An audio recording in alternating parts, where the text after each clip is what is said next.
Sir कटवाए जाने दी है, ऐसा काम महान किया। सरहद पर अपने वीरों ने हरदम ही जयगान किया। आओ याद करें सब मिलके कारगिल की शौर्य गाथा। एक साथी और भी था, ऊंचे ऊंचे पर्वत पर वो हर मुश्किल से गुजरे थे। आगे आगे बढ़ने वाले कभी न पीछे हटते थे। ऐसे लड़े वो देश की खातिर, अपना सब कुर्बान किया। एक साथी और भी था, एक साथी और भी था।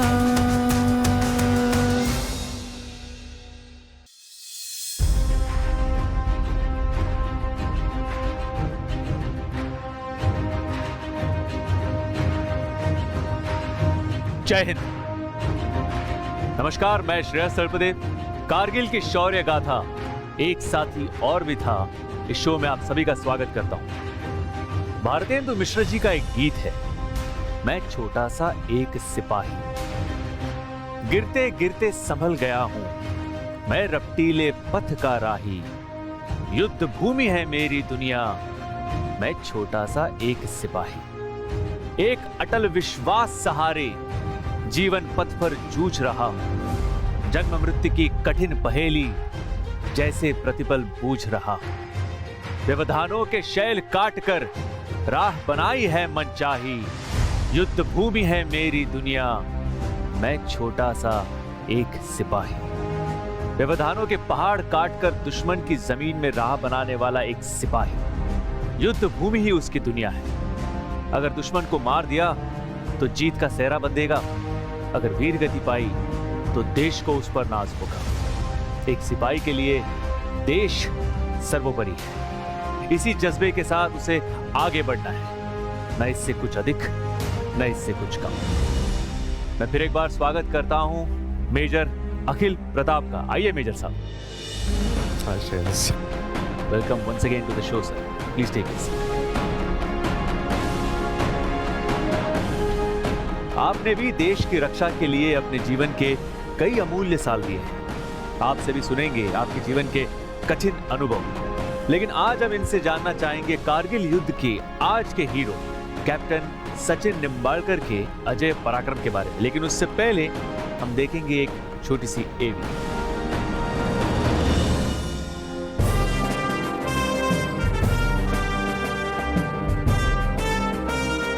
भारतीय सेना की वीरता और उसके कौशल की गौरवशाली मिसाल है कैप्टन सचिन अन्नाराव निंबाळकर।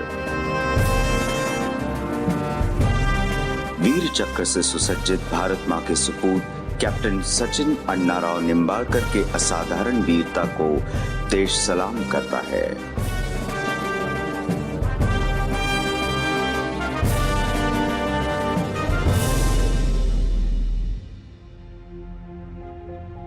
श्रेयस, आर्मी में विदाउट मीनिंग ऑफेंसेस, आर्मी में जब हम थे तो हम एक शायरी अक्सर कहा करते थे whenever we used to meet civilians कि हमने माना कि हम आपसे बेहतर नहीं। Civilians, I love that word. Army वाले जब सिविलियंस वर्ड बोलते हैं ना, बड़ा अच्छा लगता है। So we used to always say कि हमने माना कि हम आपसे बेहतर नहीं, पर हमारी महत्ता भी आपसे कुछ कमतर नहीं।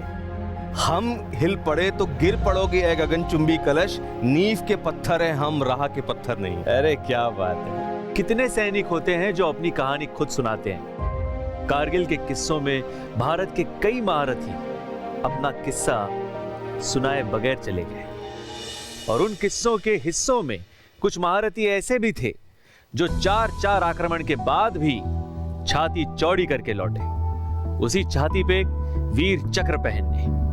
अजय कहते हैं इन्हें, अजय। ऐसे ही एक अपराजित फौजी से मैं मिला था एक दिन। श्रेयस, मैं उस दिन हम दोनों वर्दी में थे और मैं एक वीर चक्र विजेता से मिलकर बेहद उत्साहित था। मैंने पूछा, सर फौज का सबसे अहम उसूल क्या है? उनका जवाब आया, वफादार सवाल नहीं करते। फिर मैंने फिर पूछा, राइट सर, लेकिन सर तो क्यों कहते हैं कि भय बिन प्रीत होत नहीं? उनका फिर वही जवाब था, वफादार सवाल नहीं कर। सवाल नहीं कर। मैं चुप्पी साध गया। कोई शक ना हो तो मिलते हैं उस महारथी से। नाम निम्बाड़कर, कैप्टन सचिन अन्नाराव निम्बाड़कर, पूरा नाम। गांव उमरगा, उम्र 23 साल और पलटन 18 ग्रेनेडियर्स। 18 ग्रेनेडियर्स। जी श्रेयस, वर्दी को कभी चखा है आपने? हमने तो सर फिल्मों में ही मतलब जो जी। पहनते हैं। वो कपड़े से बनती है, पर उस कपड़े की खुशबू नहीं आती, उससे नमक की खुशबू आती है। नमक की? जी, जो नाम उसके ऊपर लिखा रहता है उसकी खुशबू। और इस देश का निशान, नाम नमक निशान, इससे बनी है एक फौजी की वर्दी। और उसकी इज्जत हमारी जिम्मेवारी नहीं, मजबूरी नहीं, जबरदस्ती भी नहीं, हम बल्कि हमारा फर्ज है। सैनिक स्कूल सतारा से ये सीखते सीखते एक बच्चा खड़कवासला पहुंच गया, नेशनल डिफेंस एकेडमी, जैसे वो पैदा ही हुआ था भारतीय सेना के लिए। हम कैप्टन निम्बाड़कर की असाधारण वीरता के बारे में सुनने से पहले सुन लेते हैं उनके कमान अधिकारी कैप्टन निम्बाड़कर के बारे में क्या कहते हैं। रात 3 और 4 जुलाई की, जबकि शाम को 8 बजे कैप्टन सचिन निम्बाड़कर ने अपने डेल्टा कंपनी के साथ टाइगर हिल पे हमला किया और सुबह 8 बजे जो बिल्कुल टाइगर हिल टॉप के बिल्कुल समीप तकरीबन 50 मीटर पर पहुंच गए। इस तरह पूरी लड़ाई में कठिन परिस्थितियों के बावजूद, बहुत ही मुश्किल टेरेन के हिसाब से, आपके मौसम के हिसाब से, और दुश्मन ऊंची चोटी पे बैठा हुआ था उसके हिसाब से, इन सब का सामना करते हुए कैप्टन सचिन निम्बाड़कर और उनकी कंपनी जो टाइगर हिल टॉप पर पहुंची। और इस तरह हमारी घातक टीम, डेल्टा कंपनी और 8 सिख जो कि टाइगर हिल में जिन्होंने हमको फरमाइश दिया, 8 जुलाई को 8 बजे हमने सब ने मिलकर टाइगर हिल की चोटी पर भारतीय तिरंगा फहराया और जीत हासिल की। लगभग 250 साल पुरानी रेजिमेंट, सुनकर ही गर्व होता है ना। ग्रेनेडियर्स, भारतीय सेना का विजय स्तंभ। मेरे साहब, आप हमें बताइए ग्रेनेडियर्स की क्या खासियत थी? कि ग्रेनेडियर्स, ग्रेनेड, हथगोला, तो समझ ही गए होंगे आप। जी जी जी। तो छोटा बम भी कहते हैं इसे, पर इसकी रेजिमेंट को नहीं ना। क्या बात है, बहुत इंटरेस्टिंग है ये स्टोरी। लेकिन उससे पहले देखते एक छोटी सी एवी।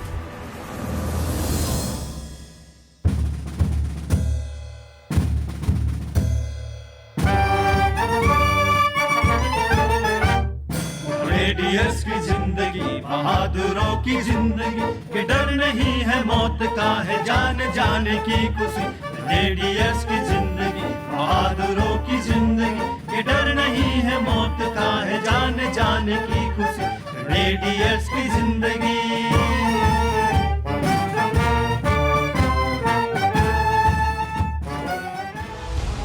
240 साल के मजबूत हाथों से ये हथगोला रेजिमेंट महारथी बनाती आ रही है। भारतीय सेना की सबसे पराक्रमी रेजिमेंट में से एक ग्रेनेडियर्स, 1 पद्मश्री, 2 अशोक चक्र, 3 परमवीर चक्र, 6 विक्टोरिया क्रॉस, 7 महावीर चक्र, 8 कीर्ति चक्र, 39 मिलिट्री क्रॉस, 47 वीर चक्र और 55 शौर्य चक्र हासिल कर चुकी है। इतने सारे। जी, और 104 मेडल पर तो आजादी से पहले ही इन्होंने अपना नाम खो दिया था, यहाँ तक कि ओलंपिक मेडल भी। रियली? जी, ओलंपिक मेडल भी। ग्रेनेडियर्स भारत की एकमात्र ऐसी रेजिमेंट है जिसने नेपोलियन के खिलाफ जंग लड़ी थी। वर्ष 1800 के लगभग। 18 से याद आया, 18 grenadiers, 18 grenadiers, pole star battalion कहते हैं इसे। ध्रुव तारा पलटन, जानते हैं ना ध्रुव तारा क्या होता है और क्यों होता है? मार्गदर्शक, जो रास्ता दिखाए। मेरे साथ प्लीज बताइए इसके बारे में। क्या आज से तकरीबन 15 साल पहले मुझे 18 ग्रेनेडियर्स का साथ मिला था। जरा सा करीब से देखा है मैंने इन्हें, और देखते ही मैं जान गया था कि इनसे मिलना मेरा सौभाग्य है। मैं परमवीर चक्र विजेता ग्रेनेडियर, उस वक्त वो हवलदार थे, योगिंदर सिंह यादव से मुखातिब था तब, और आज उनके एक अफसर की कहानी हम सुनने जा रहे हैं। हमारे लिए कितनी गर्व की बात है कि आपने उस परमवीर चक्र विजेता सैनिक के साथ काम किया है मेजर, और उसी के एक अफसर कैप्टन निम्बाळकर के बारे में हमें बता रहे हैं। मेरे साथ बताइए कि कैप्टन निम्बाळकर का वो मिशन क्या था? कि अपनी पहली पोस्टिंग में उस नौजवान ने खुद को गर्म रेत के दरमियान पाया और पाकिस्तान बॉर्डर पर। ओके। और भीषण गर्मियां कटी नहीं थी कि उसे बर्फीली सर्दियों में रवाना कर दिया गया। ओह जी, उस रेत को रत्ती भर अंदाजा नहीं था कि जिन पड़ोसियों को कैप्टन निम्बाळकर पीछे छोड़ आए हैं, वही अपने कुनबे के साथ उनके इंतजार में आगे भी घात लगाए बैठा है। 23 साल की उम्र में अपना टाइगर हिल पे खड़ा था। टाइगर हिल, जी, ये नाम हमने भी काफी सुना है, टाइगर जी, हिल। जी। और ये नाम में ही कुछ अजीब सा पैशन और ताकत एक कुछ है। हाँ, 23 साल पुरानी 18 ग्रेनेडियर्स को लेके वही 23 साल का फौजी पहुंचा टाइगर हिल। दोनों की उम्र एक ही थी लगभग, और अजीब इत्तेफाक था ये। This is just a coincidence. Captain Sachin Annarao Nimbalkar, I hope मैं सही महाराष्ट्रियन में बोल रहा हूँ। ऑलमोस्ट जी, जितना सरल नाम उतना ही सरल फौजी, पर उसका मिशन सरल नहीं था। द्रास का इलाका और 3 जुलाई 1999, टाइगर हिल था कारगिल युद्ध का सबसे खतरनाक मिशन। दुश्मन वहां अपने पांव पसार चुका था और वो टाइगर हिल को एक अभेद्य किले में तब्दील कर चुका था और कर रहा था इंतजार 18 ग्रेनेडियर्स के तीसरे आक्रमण का। Third attack. कप्तान निम्बाळकर की पलटू के 2 हमले खाली गए थे, पर वो खाली हाथ जाने के लिए नहीं आए थे। दर्शकों, क्या मैं आपसे पूछ सकता हूं कि आप में से कितने लोग 10,000 फीट की ऊंचाई पर गए? अमरनाथ यात्री तकरीबन 13,000 फीट की ऊंचाई पर जाते हैं और जाते ही वहां पे कांप जाते हैं। और मशहूर टूरिस्ट स्पॉट जो है जैसे शिमला, कुल्लू मनाली, श्रीनगर, गुलमर्ग, सोनमर्ग वगैरह, ये सब 10,000 फीट से नीचे है। मुझे याद है मेजर साहब, मैं शूटिंग कर रहा था गुलमर्ग में जी, और वहाँ पे तकरीबन कुछ -8 डिग्री टेम्परेचर था और 4 फीट की बर्फ थी। तीन थे भाई। 3 थे भाई, करेक्ट। और मेरे तोते उड़ गए थे उस वक्त। मैं 40-45 दिन वहाँ पे था। जी। मुझे समझ में नहीं आ रहा था कि मैं क्या करूँ। मैं इतने सारे लेयर्स पहनता था, बूट, सॉक्स सब पहनता था, जी जी। फिर भी ठंड से हालत खराब होती थी। तो आप लोग जब ऐसे सिचुएशंस में काम करते हैं महीनों तक, जी, तो कैसे करते होंगे आप?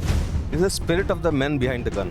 Absolutely, जी, absolutely. Some different spirit altogether, I must say. that's all about Indian Army। तो मेजर साहब हमें कैप्टन निम्बाळकर के बारे में और भी बताएंगे। उससे पहले देखते हैं छोटी सी एवी। 22 तारीख से ऑपरेशन शुरू किया तोलोलिंग की रिज लाइंस के ऊपर, और हमने ये कोशिश की कि जहाँ तक रिज लाइंस हैं जो कि तोलोलिंग टॉप के ऊपर जा पहुँचती हैं, उनको क्लियर किया जाए। तो 28 तारीख तक हमने ये रिज लाइंस क्लियर कर दी। उसके बाद हमने इस बटालियन 18 ग्रेनेडियर्स को बताया कि तोलोलिंग टॉप कैप्चर करने की कोशिश की जाए, लेकिन तोलोलिंग टॉप जो दुश्मन की तादाद थी वहाँ काफ़ी ज़्यादा थी। हमने 3 काउंटर अटैक भी मारे। कहीं मत जाइएगा, हम बस 2 मिनट में वापस आते हैं एक छोटे से ब्रेक के बाद। एक साथी और भी था। अब जानते हैं आज के हमारे हीरो कैप्टन निम्बाळकर के ऑपरेशन के बारे में मेजर अखिल प्रताप से। तो मेरे साहब हमें बताइए कि इस ऑपरेशन की क्या विशेषता थी जिसका नेतृत्व कैप्टन निम्बाळकर ने किया था? तो टाइगर हिल भारतीय सेना का सबसे महत्वपूर्ण लक्ष्य था और तब तक सिरदर्द बन चुका था। अच्छा। और उस पर जीत न सिर्फ हमारी फौज में नया जोश फूंक देती, बल्कि उस मुल्क की आवाम के लिए भी तसल्ली का काम करती जो दिल थामे इस युद्ध को अपने अपने घरों में देख रहे थे, पढ़ रहे थे और सुन रहे थे। सो बहुत ही इंपॉर्टेंट और स्ट्रेटेजिक विन थी, मतलब। बिल्कुल।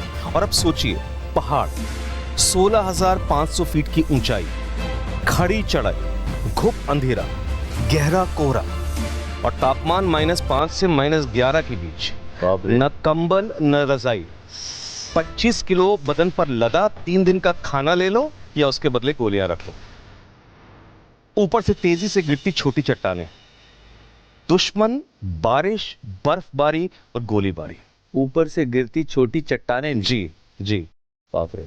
जो सुनकर लगता है ऐसे रूह ही दुहाई दे देती है, और उसी जिंदगी को जीतने हमारे हीरो बढ़ रहे थे, और ऊपर से झांकती हुई मौत की ओर। बाप रे बाप, जिंदगी मौत ना बन जाए संभालो यारो, खो रहा चैनो अमन, मुश्किलों में है वतन, सरफरोशी की शमा दिल में जला लो यार, जिंदगी मौत ना बन जाए संभालो यार।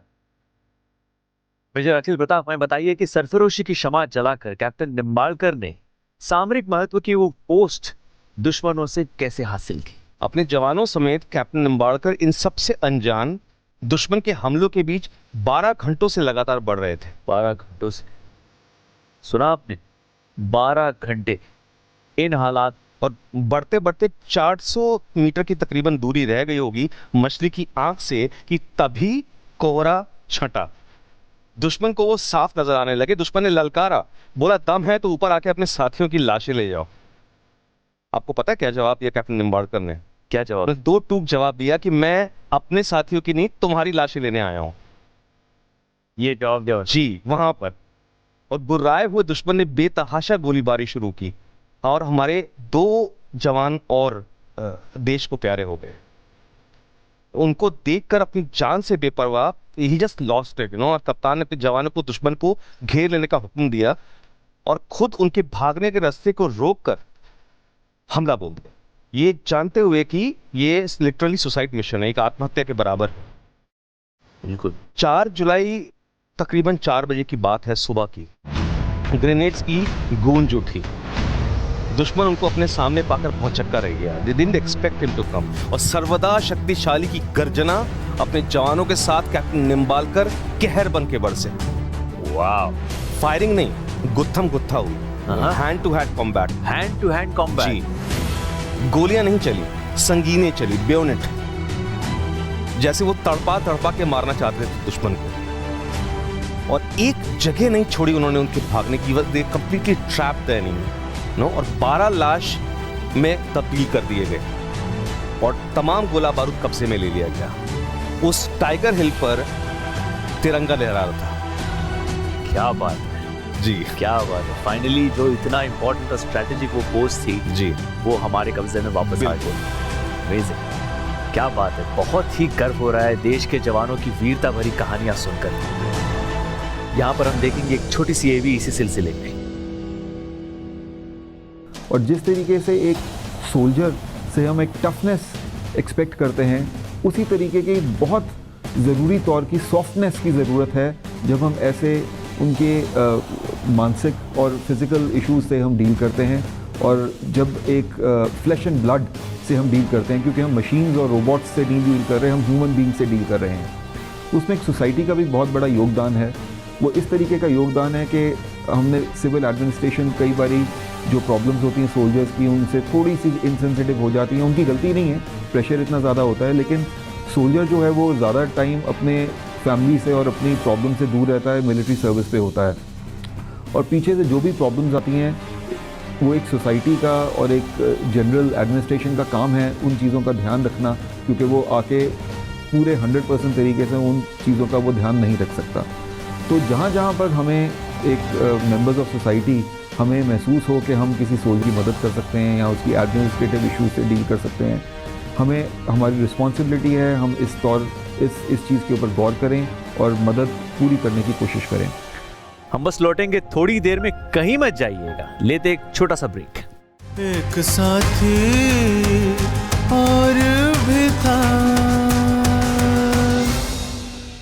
नजीर बनारसी जी की एक कविता है, भारत माता का संदेश। उसकी कुछ पंक्तियां ऐसी है, हमेशा से खुददार ही तुम रहे हो, जहां अब भी रहना तो खुददार बनकर, कदम जब जमाना तो बनकर हिमालय, ठहरना तो लोहे की दीवार बनकर, जो छाना तो बादल की सूरत में छाना, बरसना तो तीरों की बौछार बनकर, अगर जंग करना गुलामी से करना, कभी सर जो देना तो सरदार बनकर, जो झुकना बन के अर्जुन की झुकना, जो उठना तो टीपू की तलवार बनकर, वतन के जो काम आए उसी का वतन है, लहू से जो सींचे उसी का चमन है।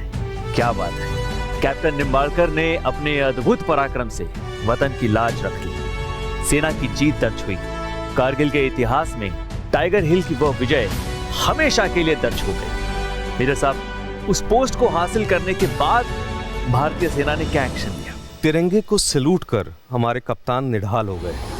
एक हफ्ते बिना नहाए, 3 दिन के भूखे प्यासे बर्फ से भीगे हमारे हीरो के चेहरे पर मुस्कुराहट थी। तिरंगे के लिए एक मुस्कुराहट थी और अपने साथियों के लिए आंसू थे जो उन्हें छोड़ के चले गए। और एक नामुमकिन लक्ष्य को अदम्य साहस और लीडरशिप से भेदने के लिए कैप्टन निंबाळकर को वीर चक्र से सम्मानित किया गया।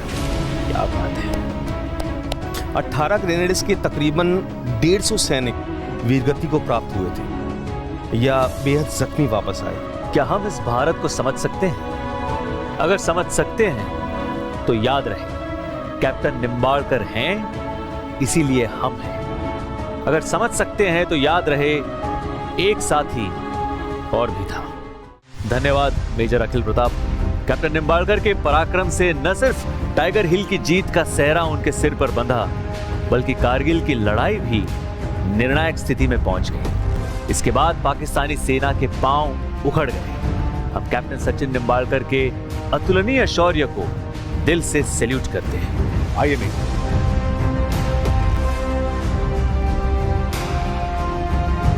अब मैं दर्शकों को बता दूं कि अगले एपिसोड में हम आपके लिए लेकर आएंगे भारत मां के एक और वीर सपूत मेजर राजेश साह की वीरता की कहानी, जिन्होंने कारगिल युद्ध में अपने पराक्रम से देश को विजयी बनाया। जय हिंद। सर कटवाए जाने दी है, ऐसा काम महान किया। सरहद पर अपने वीरों ने हरदम ही जयगान किया। आओ याद करें सब मिलके कारगिल की शौर्य गाथा। एक साथी और भी था। ऊंचे ऊंचे पर्वत पर वो हर मुश्किल से गुजरे थे। आगे आगे बढ़ने वाले कभी न पीछे हटते थे। ऐसे लड़े वो देश की खातिर, अपना सब कुर्बान किया। एक साथी और भी था।